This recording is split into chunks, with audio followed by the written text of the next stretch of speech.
بسم اللہ الرحمن الرحیم۔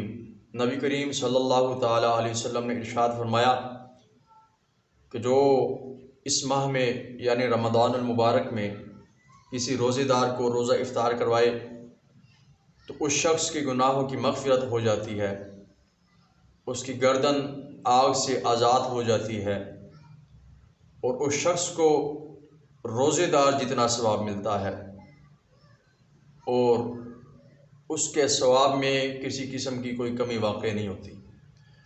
تو اس حدیث مبارکہ سے ہمیں یہ معلوم ہوا کہ 4 چیزیں اللہ رب العزت ہمیں روزہ افطار کروانے کے بدلے میں عطا فرماتا ہے۔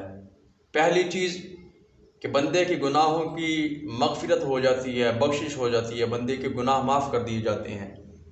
دوسری چیز انسان کو جہنم سے آزاد کر دیا جاتا ہے۔